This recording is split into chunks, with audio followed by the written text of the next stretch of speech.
No. What produces electricity? Electrons. No way.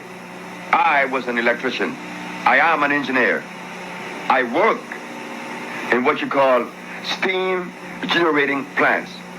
I have a degree, I have a license in what is known as thermodynamics. We are dealing with physics now. The only thing that produces electricity, is the friction of copper and carbon.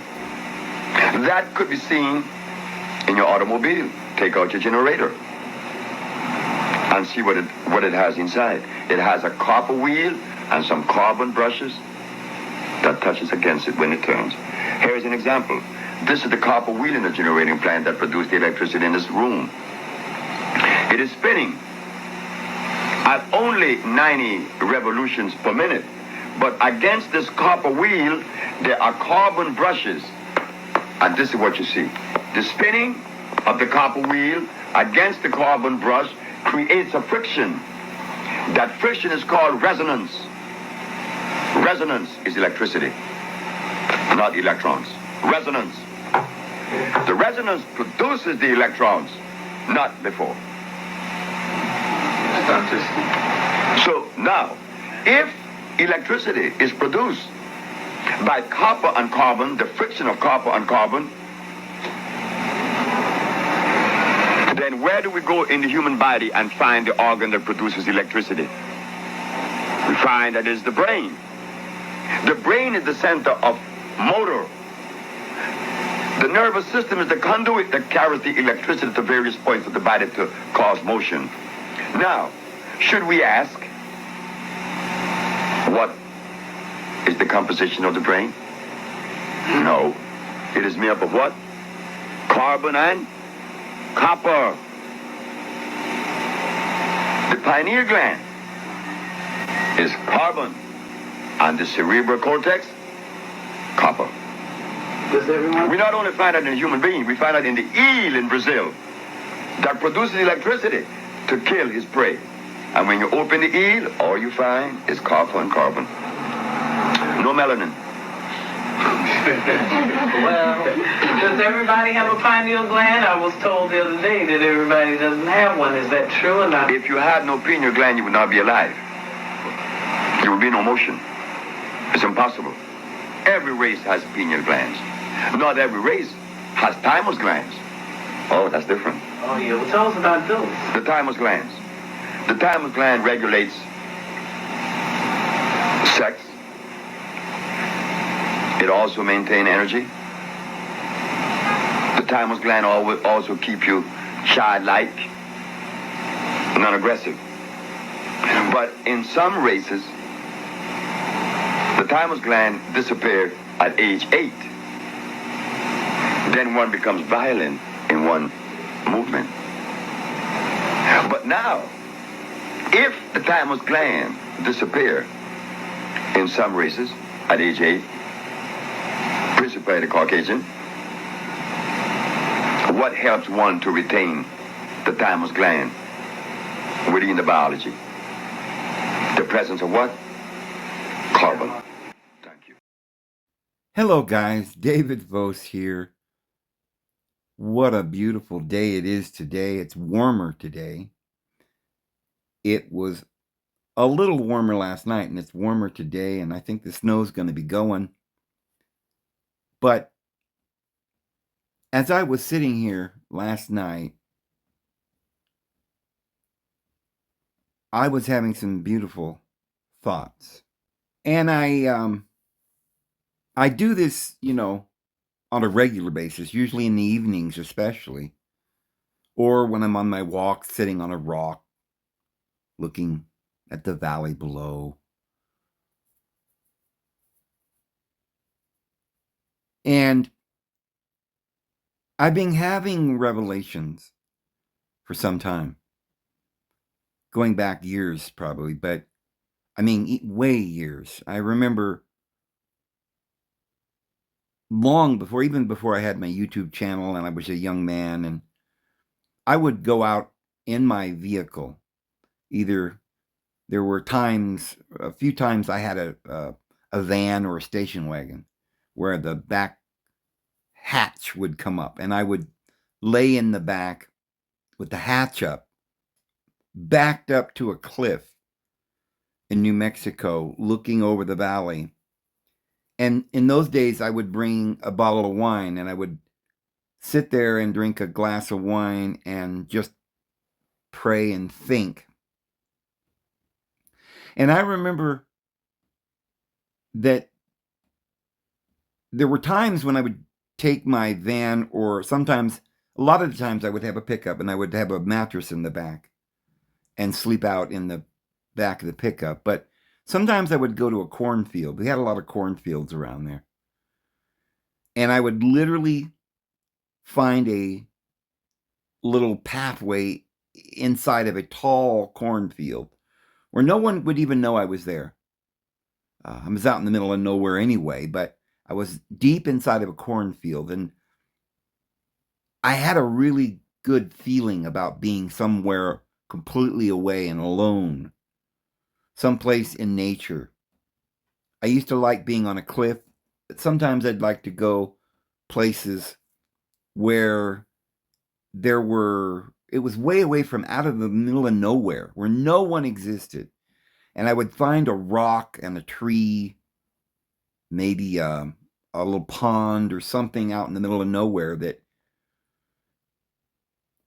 almost seemed like no one had ever been there. And I would sit and feel so harmonious and free, away from the stress of the world. And I would think, and I remember way back when I would have these revelations of who I am and who we are and what the world really is. And I remember when I came to this realization that, I mean, early on, that the divine being was everywhere, and I was trying to put all this together in my mind and how we visualize the world, how mind over matter works, what deity is, and all of these things.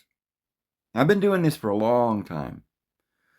But what I found is that the propaganda in the world was also up against my own harmonious visions and thoughts.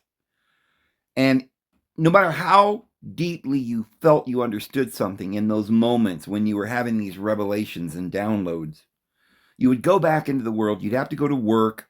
I would be a fry cook, or I did various things where for a long time I had a little computer shop, and I would work on computers, and I had a furniture store, and I had, things I had to do that I could try to put into practice my thoughts and my beliefs. But it was difficult because I was still in the world trying to understand how I could harmonize all of that.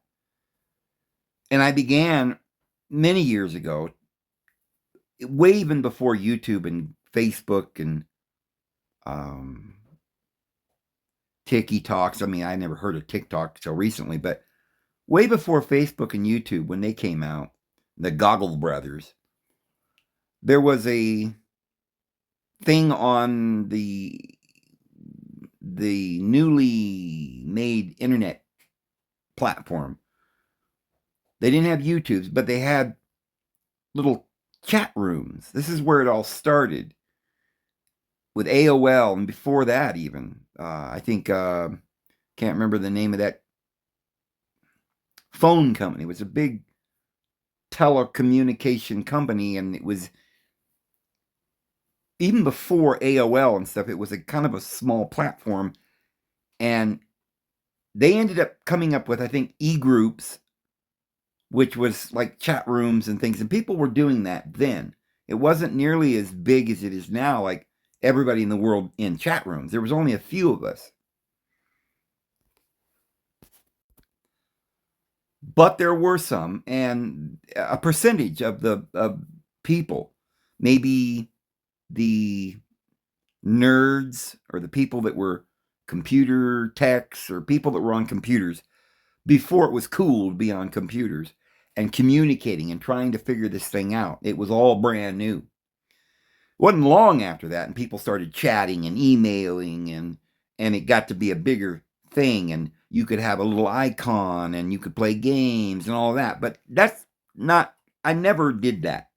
And all of that is just like today, where these big companies like Microsoft were just trying to get you involved, get your data, find out who you were talking to, and make connections and build up this worldwide net through our participation. But we didn't care much about it at that time. We were too busy chatting and doing our thing. So I was on e-groups, and I had my e-group channel, and I would sit there for hours after I got home from work.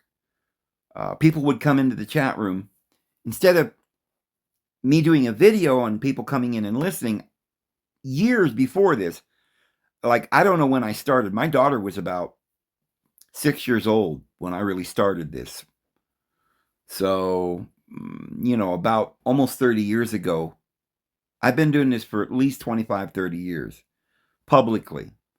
Before that, I just spent hours thinking and visualizing and trying to understand, and I would write papers. I would put my thoughts down on papers, like writing books that never materialized as books, just stacks of data. I remember I had to take off one day real quick to leave California, and I went to New Mexico. And where I was staying, I had all these papers where I had done all this cataloging of ideas and scriptures and thoughts. I mean, extensively for years. I would write things down, think about things, but I lost all those papers. I don't have them anymore. I still have the original manuscript where I wrote the book that I actually published here on. But anyway, from those years, probably almost 25, 30 years ago, I don't know the date, I got on way back in the very first chat room, I got on there and started talking. And I remember that it got to a point where a lot of important people were coming into my chat room, and we were debating. And I don't even remember his name. There were certain scholars that were well-known and renowned scholars that would come on and chat with me, and we would debate things. But from there, it went to Yahoo bought it out, and then it was called Yahoo Groups. But right after that, we got AOL. Then we would go into AOL chat rooms and stuff. And I was doing it all along, chatting with people, talking to people about health and about the Bible and all these things. And then finally, of course, Facebook came out and YouTube, and I got right in on the basic ground floor. A lot of what I did on YouTube and, well, I don't know about Facebook. I don't even know if you could go back to the very beginning of what I was doing on Facebook back then, but I don't even know if you can do that. Like, I don't think so. Could you scroll all the way back to years ago when you started off on that? I don't know. But most of what I did on YouTube when I started has all been deleted. Because I started way back, about the time, maybe a year after, somewhere right in there when YouTube and Facebook started. So I've been doing this a while. But guys, I made a breakthrough. I really believe, and I'm going to say last night, although it's been leading up to this for months, but last night, and maybe it has something to do with this herbs and stuff I've been taking. I've ordered the saffron. I've got that. I had that in my system last night. And the maca and ginger and astanistan or whatever it is I'm taking. These are just herbs and stuff that I've been adding to my coffee and the cocoa or the cacao or whatever it is. But I also had a gummy last night, and my mind was able to go to some places that it usually likes to go, but something got me into this really deep understanding last night. I was sitting here in my chair in my cabin. I've got a window to my left on the other side of the wood stove. And even though it was at night, there was maybe some moon glow or something coming from the window. And everything else was pitch black. And I've had a gummy and I've done my herbs and I'm going into this place of very deep thought. And if you've ever experienced this, where you get to a place where you kind of are going in and out of this deep thought, it's almost like you're going in and out of dreams, but you're not into a dream place, but you're into a place where you're freely seeing images that are from your mind and not from the outside world. I'm aware of my physical body. I'm still physically present in this world, but it's dark around me. So I'm not aware of a lot of things going on. I'm not hearing the dogs bark at the time or anything. I'm just kind of in this moment, and thoughts are coming to my mind from wherever these higher inspired thoughts come from. And I began to notice that in my mind's eye, I'm seeing a picture. And I've done this many times, but I don't know that I've ever done it in a way that is so easy to understand what I was doing. I mean, at the moment it was going on, I was aware of the reality that the images that were forming were all coalescing around that glimmer of light. It wasn't even a glimmer. The window was, I guess, in my peripheral vision, I saw the sort of a square, lighter color, maybe a shiny bluish light coming through the window. And I didn't see it distinctly, but just as a kind of a background screen of light, a blurry refraction that was kind of spreading over the room in front of me. And that blurry refraction of lighter color was acting like a screen. And my thoughts were appearing almost 3D in reality on that light-colored screen. And I was just in this place where I was really able to see something appear and then go into it. Now, I've done this many times. I've learned from my good friend teacher all the way back from the young days when I was like about 18, 19. He taught me to leave my body and how to focus on things and then just use it as a anchor and just go, right? But you've got to be very calm because distractions in the world will keep you here, will pull on you and bring you back to reality. So it's something you have to learn. But I haven't been practicing it very much lately because I have been so into just doing videos all day long. My focus and my thoughts hasn't been on exploring the astral world. It's more been on me just thinking and having these revelations and then just putting them down in videos every day. But last night, I was literally going in and out astrally into these visions and scenes, not to go there, any specific place for any specific reason, but just my mind understanding, learning it, watching myself go in and out, seeing another picture and going into that and looking around, coming back. And it was like doors were opening all around and I was going into different places.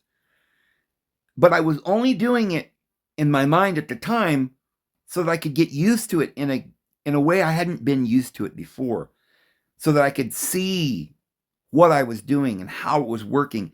And my mind began to open and I began to realize what I am in this world, what light does, and how light itself isn't really traveling, but our thoughts are being portrayed on this back screen in our mind, in the thalamus and the pituitary and the pineal, and how all these glands in my body, all this information was coming to me, and the Lord was just sharing.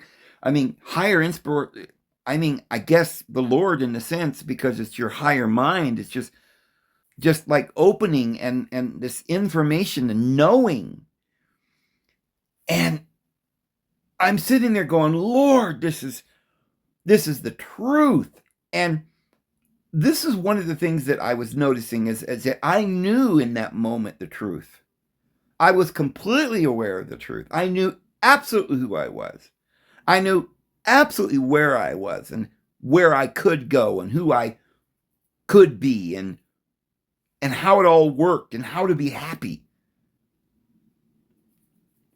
I was unaffected by any propaganda in the world or stress or lies or physical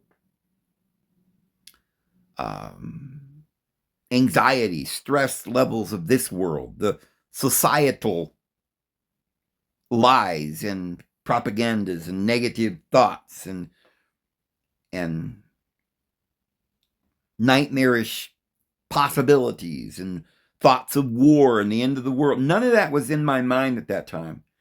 I was only right there in the now, going in and out of little dreams and completely aware of all of it at the same time, and recording in my mind, trying and telling the Lord all the while, Lord, please let me remember this tomorrow. Like sometimes you get into these little places of revere, and later on or the next morning, you only have a shadow of that information.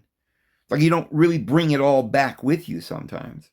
The knowing, right? Then you go back into this world of negative thoughts and, oh, I stubbed my toe, and oh, I'm hungry, and oh, I got to go to town, and I got to pay the bills. And I thought, I'm not going to go back into that world.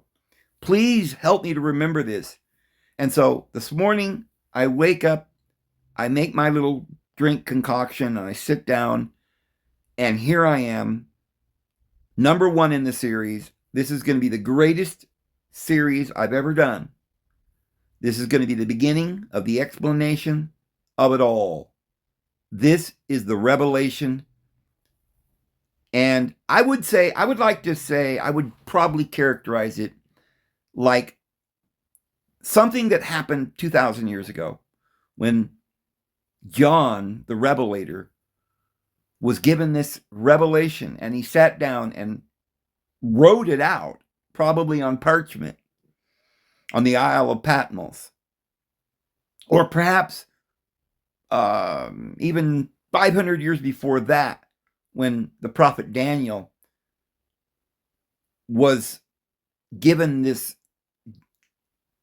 revelation that we have in the book of Daniel. Or maybe going back even further, thousands of years, to the great Enoch, Thoth, who was given the great first, I would say the first revelation that was given to man and then put down in the great pyramids and in the stars. I know you guys are thinking, come on now, Dave. It ain't all that. And I'm like, you know what? I think it is. I think this revelation I'm going to give you today, you be the judge. Probably going to take several videos to get this out. Maybe a lot more than that. I don't know. But I've got to describe to you in the best way I can, from the beginning to the end, the entire revelation of who you are, where we are, why we are, what we're doing here, why it got messed up, and how we can bring it back into harmony. And here's how I'm going to liken it, and then I'm going to tell you, and I'm going to get into it. I'm going to liken it to the 144,000 you see in the book of Revelation standing on Mount Zion. They're seen with white robes, yes. They're seen with harps. I like to say 10-stringed harps. And though it doesn't say they had 10-stringed harps, but it says they had harps. There's 2 different kinds of harps. There were lyres and harps that only had like 7 strings.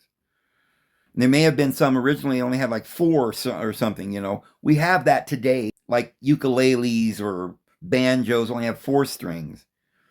And then went up to the guitar, which had the 6 strings, right? And then there was these 7-string lyres and harps, but the 10-stringed harp was the latest innovation of our ancient days, where the most melodious music could be played. And of course, it went from there to many strings, but the 10-stringed harp was the classic symbol of the harmonization of the physical realm because of the 10 strings representing the 10 completion, or the 10 numbers, or the spatial completion.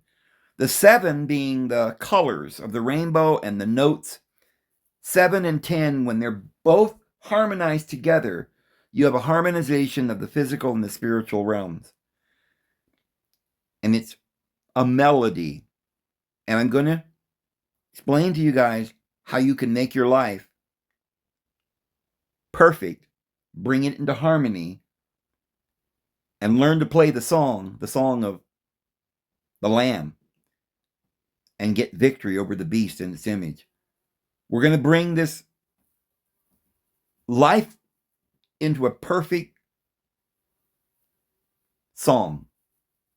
We're going to live our life as though we're playing this world like a beautiful instrument, and we're going to harmonize it. And we're going to also paint a picture and use the 7 colors.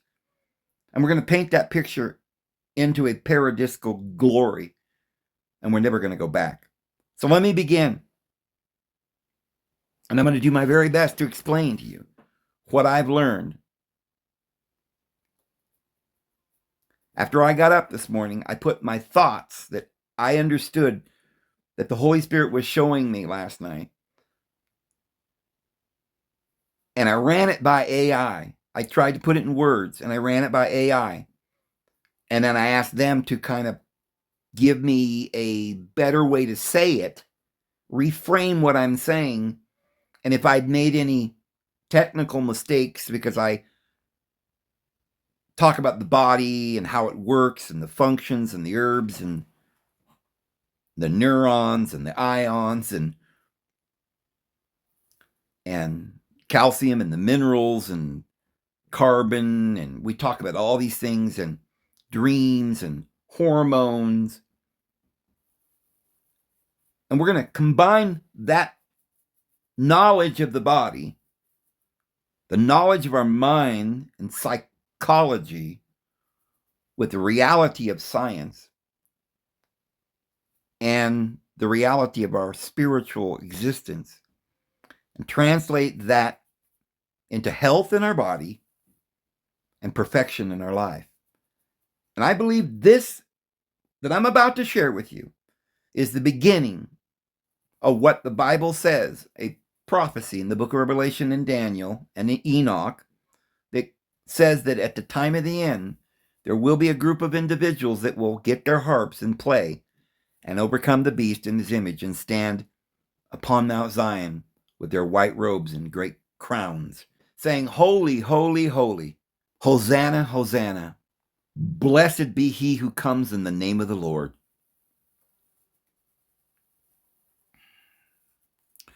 So, the other thing that happened this morning, look, this is just going to be part 1. I got so much to say. Don't even know if we're going to get into the meat of the matter today. But every day, for about an hour, I'm going to talk about this, and I'm going to give you this revelation. But I got to also mention before we get into it, is that I also saw a TikTok this morning where a black man, I've seen him before, an older man. I think he's passed away. And by the way, I looked up Bill Donahue, and he has been preaching and teaching this information since the 90s. But it didn't really go out on TikTok and YouTube and the media that like we do today until about 2020, 2021. So we've both been kind of doing this in our own ways for many years. And like somebody else said, I think in the comments, they like Bill, and I do too. The only problem is he doesn't really believe that Jesus was a real person. And this is the problem that a lot of these individuals are having. So they're getting some of this information, and Bill was one of the ones that was really getting deep into it. But they got confused, and that's all right. It was just the beginning. He was learning. He did a great deal of teaching that might help people in the end. As long as we understand that Bill was learning and he was getting really, really, really deep, but he never did have the revelation or the testimony of Jesus Christ, which is the gospel. So he didn't really preach the gospel, but he was teaching information. And I think if you watched him and you had prayer on your tongue and sincerity in your heart, you would probably find Jesus anyway. But yes, he didn't teach Jesus, but I don't know that he was an antichrist. I still like Bill, and I think he was on the right road. And I think maybe I would love to have talked to him before, because I found out that he passed away not long ago or something, and I don't remember what year he passed away. So, but I would have liked to have talked to him to see if he had any faith in Jesus at all and understood Jesus in any way to be a real person, his elder brother. But this morning, there was this black man, and I'd seen him before. He's a very interesting man. He had his own views. He put it in his own words, and wasn't always exactly the right scientific explanation for what he was saying, but yet there were some very interesting truths in what he would say, even if it didn't fully pan out scientifically. What he was saying seemed to be maybe in some cases more right than the scientists. And I think he learned all of what he spoke through the Holy Spirit.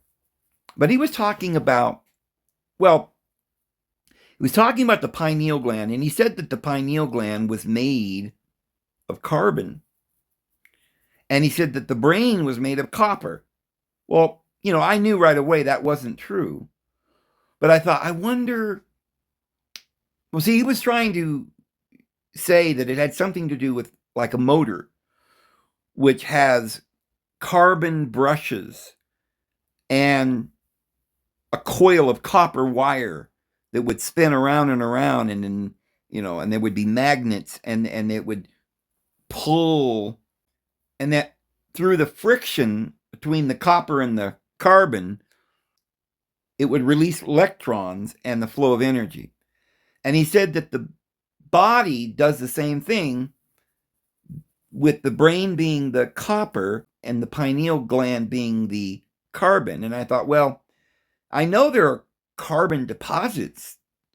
People talk about their pineal gland decalcifying the pineal gland, because it does actually become calcified. And this is a real thing. And the Lord was sharing with me, as I was thinking about that, why the pineal gland gets calcium deposits. And in fact, why different parts of your body gets calcified. And this is why we get sick. And the Lord, even with that, it was putting it together with what I was thinking about last night in that deep meditation. And I was beginning to really understand it.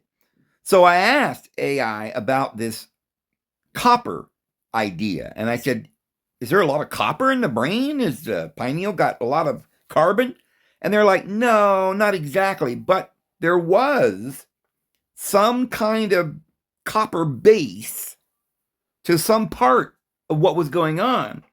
And I thought, well, the guy actually is speaking some truth, but AI didn't know what to do with that information, because they're not really thinking about it the same way that he was. So AI said that the statement is not accurate from a biological or chemical perspective. While the pineal gland and the brain do contain carbon and copper, respectively meaning, yes, the brain has more copper, and the pineal gland does have something to do with carbon, in the sense that the carbon builds up there. But it says they're not made of those substances in the way that the statement implies. The pineal gland is composed of pineal locytes, specialized cells, and nerve fibers that produce melatonin. It's a soft tissue organ, not a carbon-based material like graphite or charcoal. Calcification, brain sand. The pineal gland is famous for accumulating calcium deposits or calcification as people age, known as corporoarenacea or brain sand. These deposits are primarily composed of calcium phosphate, calcium carbonate, and magnesium phosphate. Crystals. Studies have identified small non-pathological calcite microcrystals, a form of calcium carbonate, which does contain carbon, in the pineal gland. However, this is just one component among many, and not the sole material of the gland.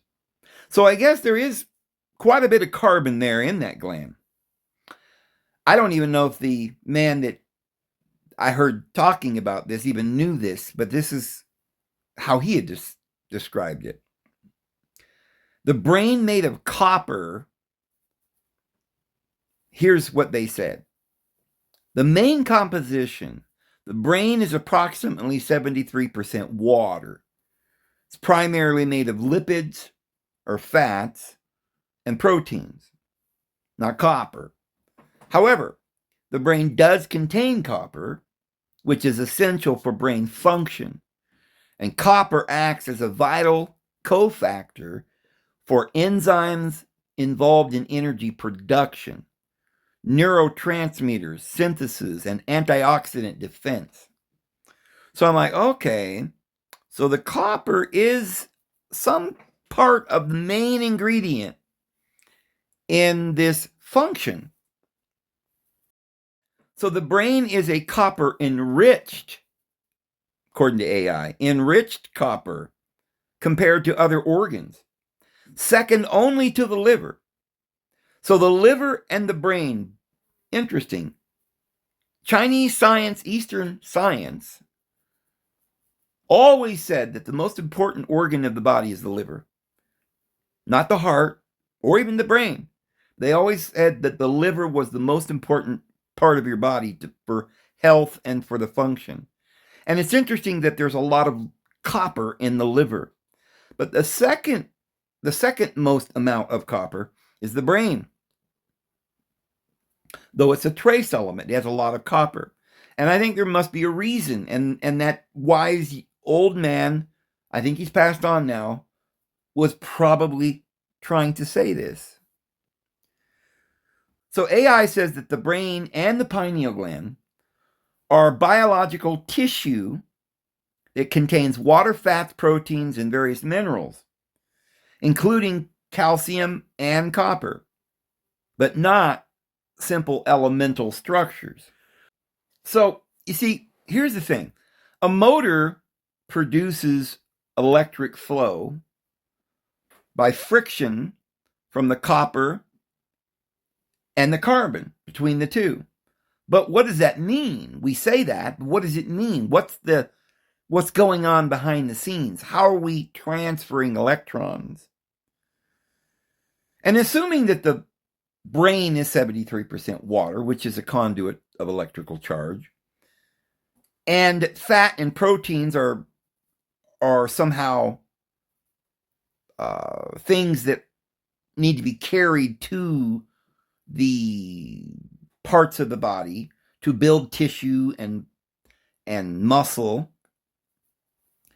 These are things that are carried to build structure. Okay, well, that's life. Life begins with the mind, and then it ends in the physical thought image structure.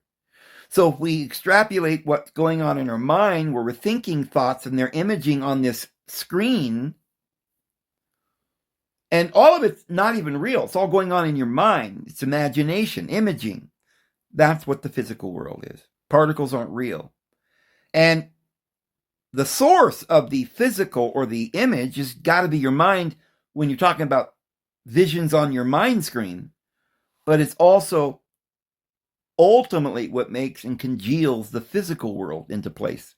And we're going to explain how you can make your thoughts make the images that you want, which is the blueprint that was made from the very beginning called paradise. We're going to make paradise on earth. So the pineal gland feeds the nerves, because you got nerves going from your brain all the way down to different parts of your body and organs. It seems like there's a flow through your spinal fluid, and it goes through the aperture right there at the pineal and the pituitary, one going up and one coming down, and in and out, a breathing in and out, and the fluid going up and down your spine and going into the ventricles, carrying something, carrying a flow of energy. And it isn't what the guy was talking about, copper. I think it might be more accurate to say that the base metals are the base of the vibrations, the weightier, heavier vibration. And the higher vibrations are where the electrons are further apart and there's less charge. The more charge is the heavier. So the base metal like copper would be the base that the energy, the vibrational energy, has got to be released by the burning, like fuel burns and then begin to release that charge that are in the base metals. And it goes out through hydrogen. It's explosive gases that are more prone to release that energy. But it requires air, which is made of, oxygen and hydrogen. And this gas feeds that burning flow and it releases carbon. Now, interestingly enough, if it releases it properly, it's a clean burn, then it releases the carbon into structure, to bone. Our body's made out of carbon. Our bones and our physical body is carbon. It's a structure that is coming out the other end. But if it doesn't burn clean, you'll get carbon deposits. Just like an engine, a car engine, you burn the fuel and eventually your spark plugs get to be misfiring because the carbon builds up and you got to change your spark plugs. Well, the body, supposedly, we can cleanse that carbon or make our bodies run efficiently so that the carbon doesn't build up. And this is going to be part of what we're going to learn today. What the Lord is showing me. So this energy then goes through the nerves, all the way through the ligaments and to the muscles and to the organs. And the organs have there are certain destinations where this energy then sends out hormones or chemicals that are different combinations. And a hormone, we're going to find out, because you remember, hormones are things like serotonin and dopamine, things that make you feel good and happy. Why would they make you feel good? I used to ask myself the question, if I'm a hormone, then and happiness is not even real. It's just some chemical process. But no, there is no physical. That good feeling, that happiness, they call it hormones, but what it is when the molecules make a structure that's harmonized. And the picture, like paradise, like the thing you want, the result of what you're desiring, brought into a place where the colors of the rainbow are in harmony or symmetry. And it makes that, well, it's a clean burn. The notes in the music, the 7 notes, become harmonious, and they bring relaxation and peace. But disconjointed notes aren't harmonious and cause stress and cortisol and calcification and carbon buildup. So the life force is an electrical charge. But remember, there are no electrons, only vibrations. It's created by the flow of elements. This is what I was getting from the spirit through the saline fluid in your blood. Now, saline is sodium and potassium and calcium, and that's ions. Those are charged elements, charged vibrations that are flowing. They carry that charge.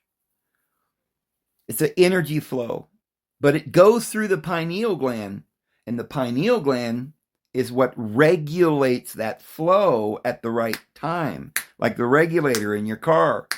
And the charge, it sparks every second it'll spark, and the combustion engine will fire, and then that combustion creates the energy, the pressure. Your body works the same way. The cells are a string of elements from the heavy to the hydrogen at the top to the air.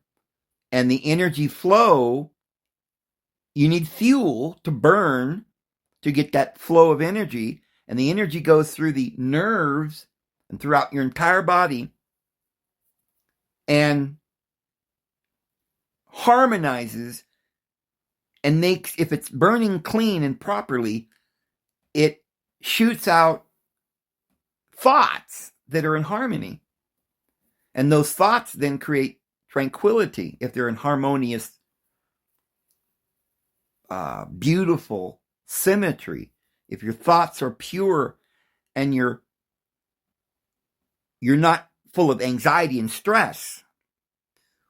So, yes, we're going to find out that mind will create harmony and stop the misfiring, stop the carbon buildup, which causes more misfiring, gunk and plaque, which causes death.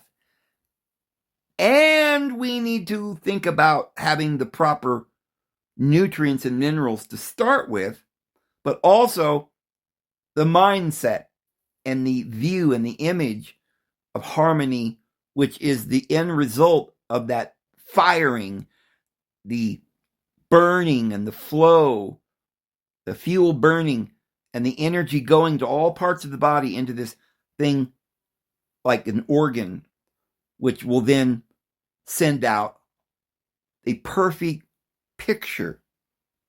And it has to do with your pineal gland, because the pineal gland and the thalamus gland are like the movie projector. We're going to get into this. So, in a motor, electricity is generated by the friction of the brushes or the movement of the magnets against the copper. But in your body, electricity is generated by the charged atoms, which are in a place that is charged, like heavy metal. So it starts at the base, and that's why copper is, the two dissimilar metals create the flow. The base metals, and we're using the word copper, but it's more than copper. It's zinc, it's lead, it's nickel, it's all in the right proportions. The metals all the way up through the chain. Now, the battery effect. Nerve cells or neurons create voltage or a certain charge by pumping ions across cell membranes. In other words, the flow of that vibrational energy Think of a vibration like a vortice. Don't think of it one-dimensional, but three-dimensional. Now it's a hurricane or a vortice.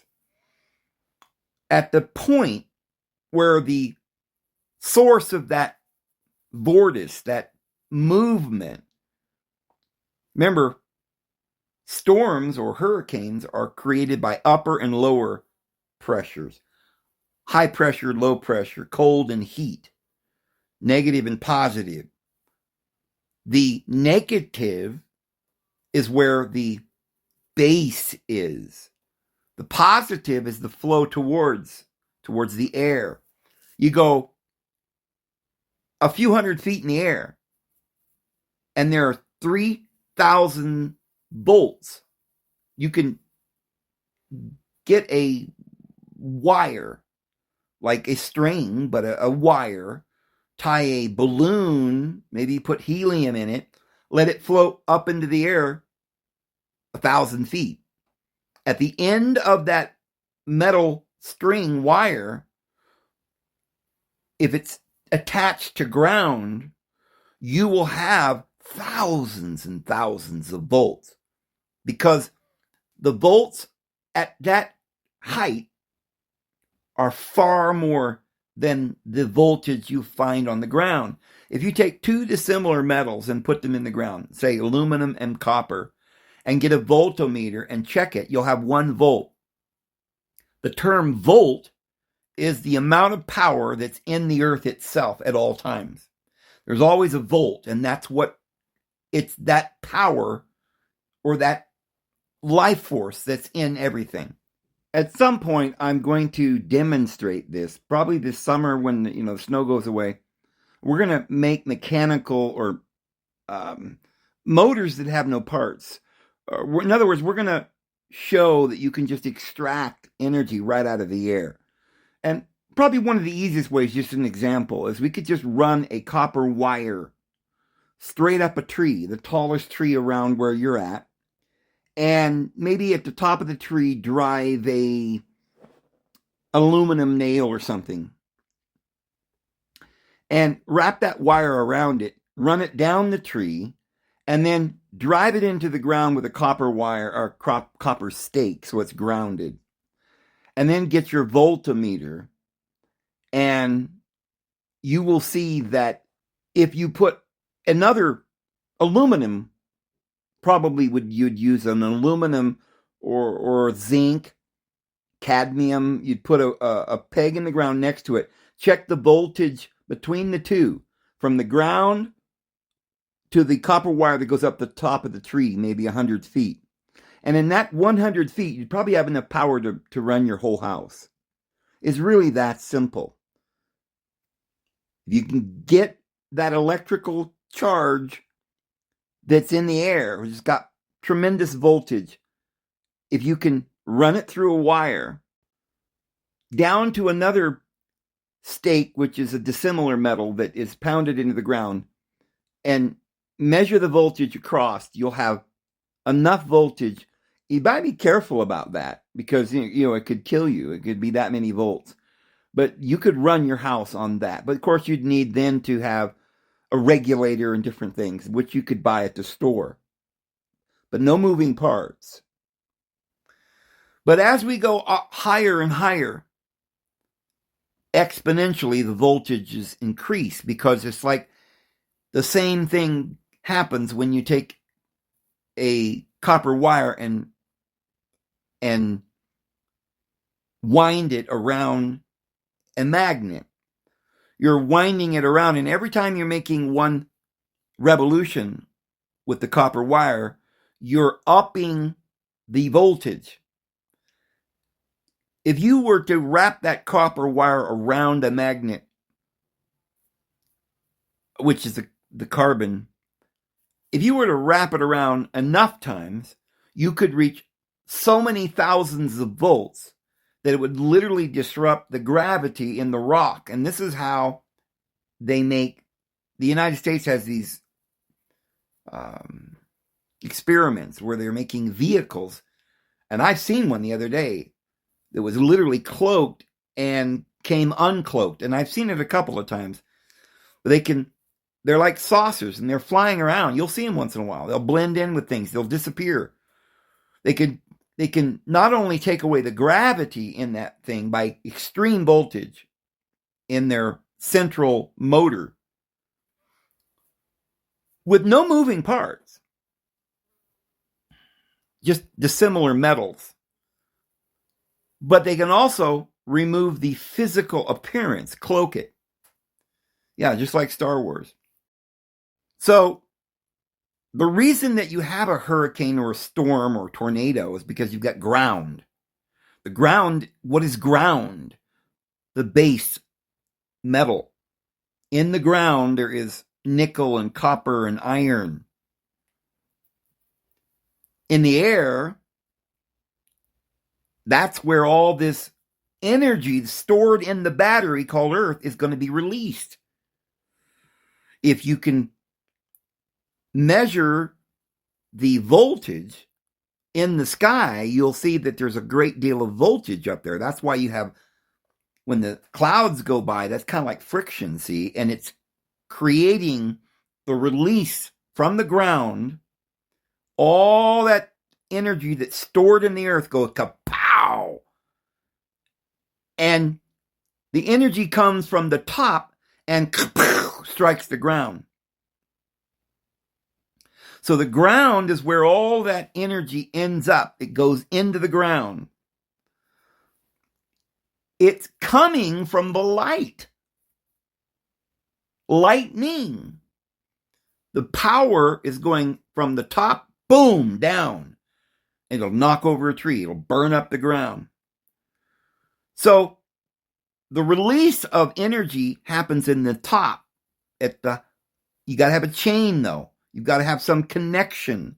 So when it rains, that creates a conduit through the sky so that you end up with the friction creating the lightning strike. But the lightning comes from the air and goes down through to the ground. And therefore, on the ground, you'll see where the lightning strikes, you might see carbon deposits. Because when you burn the fuel or the carbon-based structure on the earth and all these metals get burned, it forms this chemicalization, this deposits. And it even smells like sulfur and it smells odd. But that is, when that happens, that's opening up a channel and it releases nitrogen and then the plants grow. So all of this is connected. This is how the body works.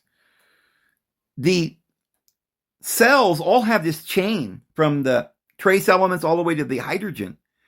And that energy is burned and releases this carbon.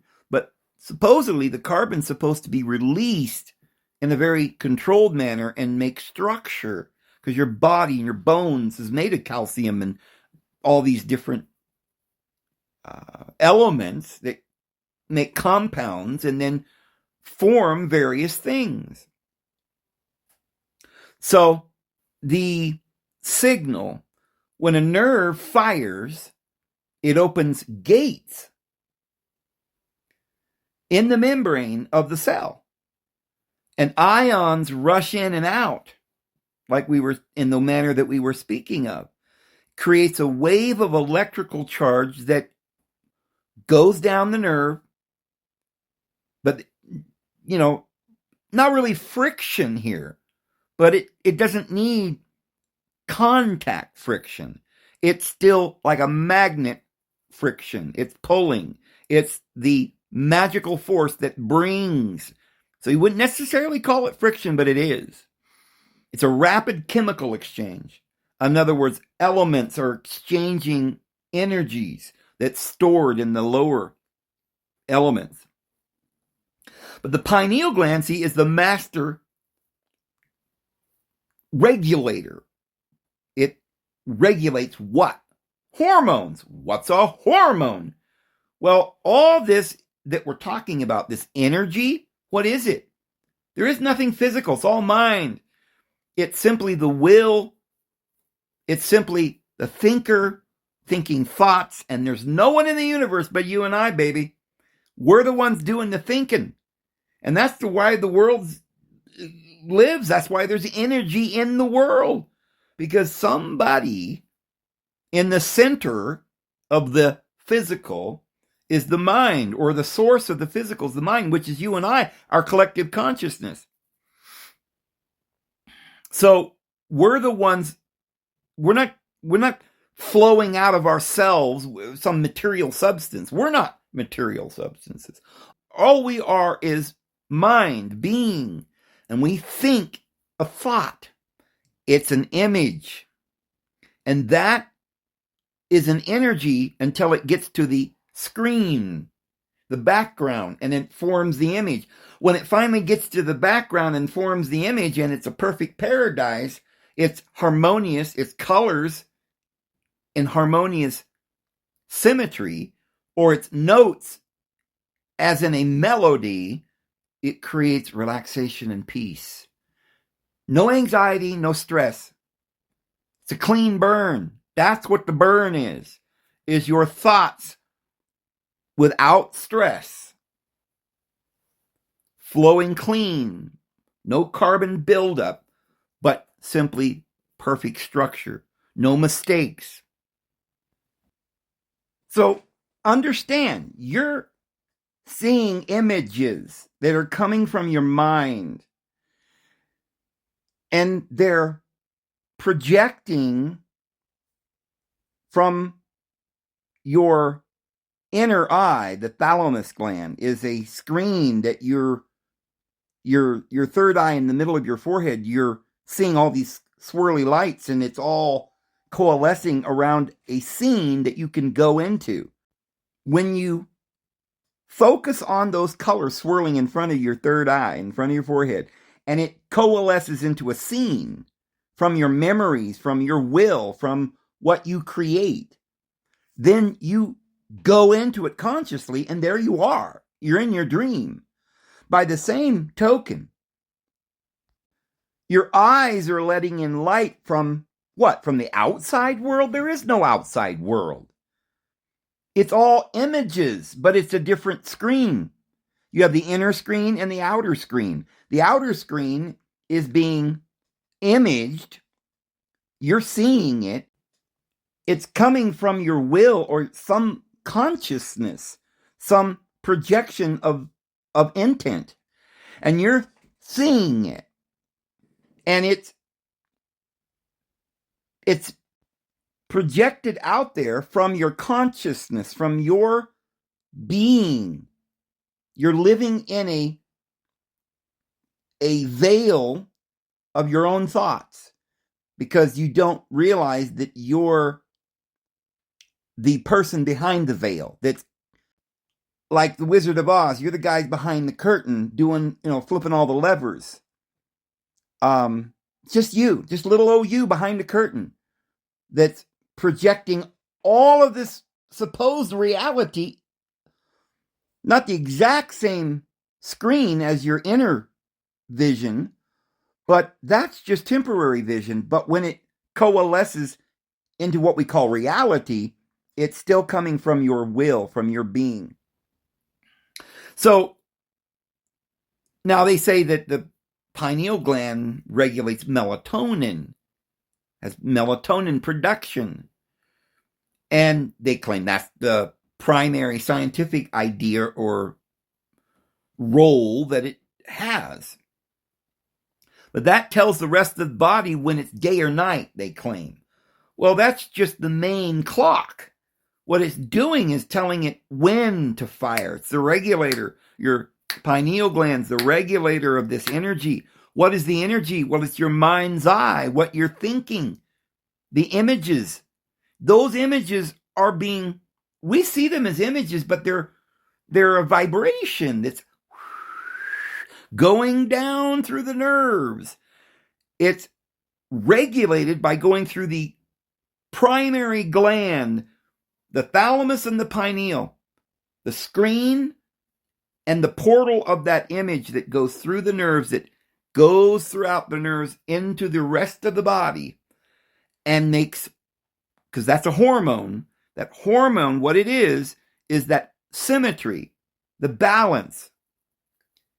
That's what they call circadian rhythm. Well, you could think of it that way, but it's really just the harmony, the beat, the rhythm. It's a circadian rhythm, right? You got to have rhythm. You got to have harmony. You start misfiring, that ain't good. So you need that rhythm to be healthy. It isn't just day and night, but it's broken down from there into impulses, all these little different boom, boom, bang, ignite, go.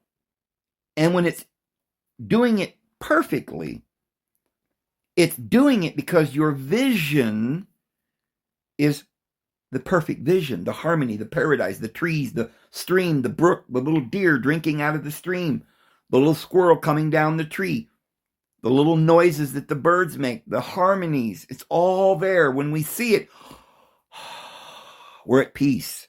And our body, the energies in our mind are flowing out. And hormones then are structure, perfect symmetry.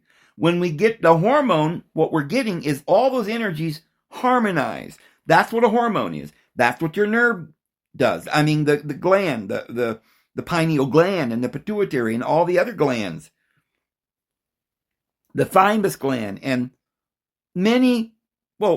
all of them, they're all working at intervals, harmony levels, dispersing the energy into the patterns that create the peace, the harmony, no misfiring, no carbon buildup, no backfiring, no discharge, no sparks flying and things getting damaged or burned, but simply a clean, pure vibrational frequency. And that then is why your pineal gland is so important. Now, guys, I am just about to get into an explanation that won't just help you understand your body, but will literally put every piece into place so that you'll know how to function, and you'll know the main reason why you don't have that piece and how we can attain it. I don't know. Maybe I don't need to explain it any further. I'm going to get back into this tomorrow. I'm going to go ahead because we're over an hour, so I'm going to just leave it here. But I haven't even got into this. This is just the introduction, friends, to the great revelation that I think will revolutionize your life. Please stay tuned. Please share it with others. Everybody needs to know this. And I really think this will be a catalyst that will form a basis for certain individuals in these days that we're living in to find the source of information that those who are ready to receive it can use to get their harps out and to begin playing. You see, if you were never told that the whole point of the whole thing is to learn to play that harp and paint that beautiful picture, and that's it, you're an artist, you're a musician, you're a maestro. And if you didn't know that, you'd be out wandering around kicking rocks, not realizing why you ain't heard no beautiful music in a long time, because you didn't have a harp. Well, you do. It's your body, and we're going to learn how to use it. And I'm going to go ahead and go, and you know the Lord loves you all. His grace and His peace will be with you all. And we'll see you guys tomorrow. Have a good one.